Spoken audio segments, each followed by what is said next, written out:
Radhe Radhe friends, मैं रंजना कालरा आप सबके लिए एक नई वीडियो के साथ फिर से हाजिर हूँ। तो अगर आप लोगों को वीडियो अच्छी लगे तो प्लीज़ लाइक शेयर कमेंट ज़रूर कीजिएगा। और अगर मेरे चैनल पर नए हैं तो मेरे चैनल को सब्सक्राइब ज़रूर कीजिएगा और बेल आइकन प्रेस करना बिल्कुल मत भूलिएगा। बोलो बंके बिहारी लाल की जय। बछ बारस व्रत को ही गोवत्स द्वादशी के नाम से जाना जाता है। ये व्रत महिलाएं अपनी संतान की लंबी आयु और खुशहाल जीवन की कामना से रखती हैं।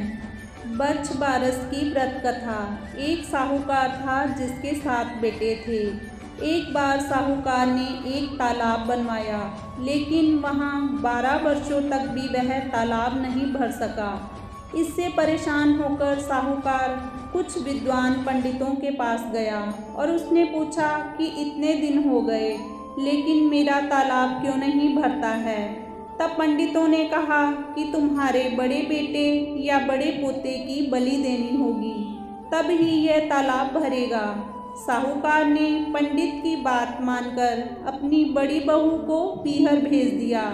साहूकार की बड़ी बहू हमेशा बछ बारस की व्रत करती थी। बड़ी बहू के पीहर जाने के बाद साहूकार ने अपने बड़े पोते की बलि चढ़ा दी।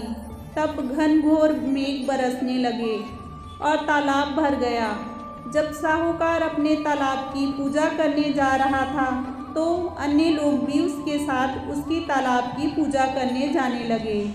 जाते समय साहूकार ने अपनी दासी से कहा कि गेऊला धाऊला चने मोट बना लेना। साहूकार की गाय के बच्चे का नाम भी गेऊला धाऊला था। उस दासी ने गाय के बच्चे को ही गेऊला धाऊला समझकर पका दिया। साहूकार व साहूकारनी गाजे बाजे के साथ तालाब को पूजने लगे। साहूकार के पूजन कर लेने के बाद वहां आए लोग भी तालाब का पूजन करने लगे। उसी समय जिस पोते की बलि दी गई थी वह वहां गोबर में लिपटा हुआ मिला और आकर कहने लगा कि मैं भी तालाब में कूदूंगा। उस बच्चे को देखकर साहूकार ने कहा कि मैंने तो इसकी बलि दे दी थी जिससे ही ये तालाब भरा था, लेकिन गाय माता ने हमारी लाज रख ली और हमें हमारा पोता वापस लौटा दिया। अपने बेटे को वापस देखकर बहू भी बहुत खुश हुई। तब साहूकार दौड़ा दौड़ा घर वापस आया और दासी से कहने लगा कि गाय का बच्चा कहाँ है। तब दासी बोली कि आपने गेऊला धनुला को पकाने के लिए कहा था, मैंने उसे पका लिया। यह सुनते ही साहूकार क्रोधित हो उठा और अपनी दासी से कहने लगा, अरे पापिनी, तूने यह क्या अनर्थ कर दिया। अभी हम एक पाप से उतर कर आए हैं, उससे पहले ही तूने दूसरा पाप हमें लगा दिया। साहूकार अपना सिर पकड़कर बैठ गया। साहूकार और साहूकारनी सोचने लगे कि अब गाय आएगी तो उसका क्या जवाब देंगे। साहूकार ने एक हांडी में गाय के बच्चे को डालकर खड्डे में दबा दिया।